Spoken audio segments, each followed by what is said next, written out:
Hey guys, welcome to Div Niche Verse.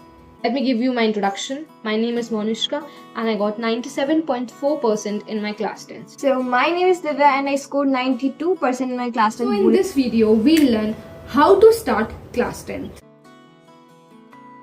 So first of all सबसे पहले आपको अपना गोल सेट करना है कि दिस ईयर मुझे इतने मार्क्स स्कोर करने हैं 95, 97, 99, 100%. It depends on you. So उसे चिपकाना है आपको अपनी स्टडी टेबल पे ताकि आपके पास रहे कि ये मेरा गोल है this year. So second point is आपको सेट करना, आपको अपनी एक टू डू लिस्ट बनानी होगी इन विच यू विल राइट कि this is the task of my day. And जैसे जैसे आपके टास्क वो होते जाएं आपको उन पे टिक लगाना है.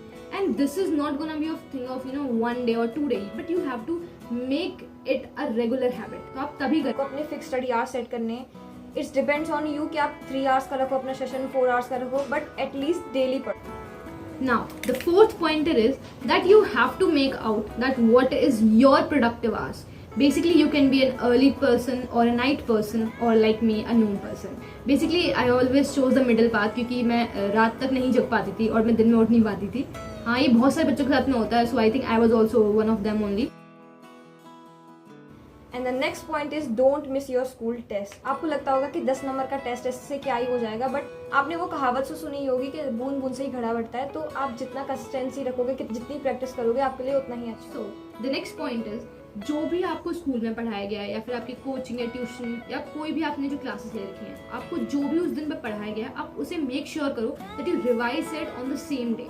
अगर आप उसी दिन रिवाइज नहीं करते हो तो बेसिकली आप उसे भूल जाओगे. 2 दिन बाद आप उसे भूल जाओगे तो फिर उसका कोई फायदा नहीं है क्योंकि आपको अपनी एनर्जी फिर से लगानी पड़ेगी. आपने पोमोडोरो टेक्निक के बारे में तो सुना ही होगा. अब उसमें क्या होता है, जैसे कि आप ऐसे पर्सन नहीं हो कि आप 3 से 4 घंटा कंसिस्टेंटली पढ़ पाओ, तो आप क्या करो 40 आवर्स का टाइमर सेट करो एंड देन 5 मिनट्स का ब्रेक लो. दैट वाज वेरी ग्रेट क्योंकि आपके पास हर दिन इतना समय नहीं होता कि आप 3 से 4 आवर्स लॉन्ग टर्म्स में पढ़ पाएँ. तो जब भी टाइम मिले तब पढ़ो. So then talking about next thing, जो भी आपको एनसीईआरटी में आपको इंपॉर्टेंट पॉइंटर्स दे रखे हैं, आपकी एक्टिविटीज दे रखी हैं, कैरिकेचर्स, इमेजेस या जो भी ब्लू बॉक्सेस या जो भी कुछ दे रखा है, लाइक टू जी जो भी आपको चीज़ें दे रखी हैं, you don't have to ignore those things. आपको मेक श्योर करना है कि आप उन सब चीज़ों को बार बार पढ़ो और basically you have to remember those things because these things also come in exam. और इन्हीं में से जो इम्पोर्टेंट क्वेश्चन आपको कभी नहीं भूलना है कि उस पिक्चर का राइटर कौन है, क्योंकि मोस्ट ऑफ द केसेस में आपको राइटर भी गिवन होता है और राइटर भी पूछ लिया जाता है और वो क्या इलस्ट्रेट करना चाह रही है पिक्चर, उसमें क्या शो कर रखा है, आपको सब कुछ पता होना चाहिए. अब हम नोट्स की बात करते हैं तो सबसे पहले आपको खुद के नोट्स बनाने हैं.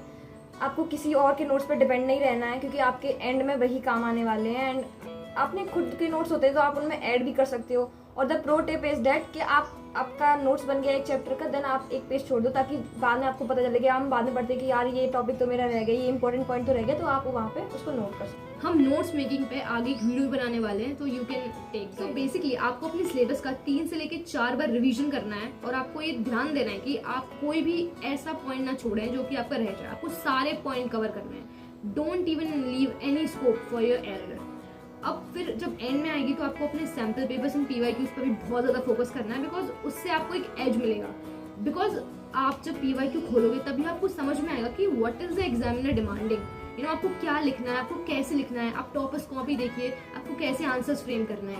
और आप पीवाईक्यूज तो आपको सीबीएसई की वेबसाइट से आसानी से मिल जाएंगे और सीबीएसई की वेबसाइट पे कुछ एक्स्ट्रा क्वेश्चंस भी निकलते हैं.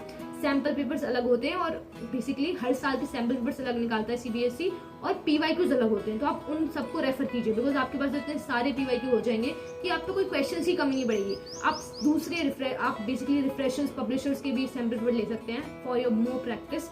But this is the thing कि आप इसको, ये बिल्कुल नॉन नेगोशिएबल चीज़ है कि जो आप ये बोल सकते हैं ना कि हम पीवाईक्यू छोड़कर चले जाएं तो क्या होगा.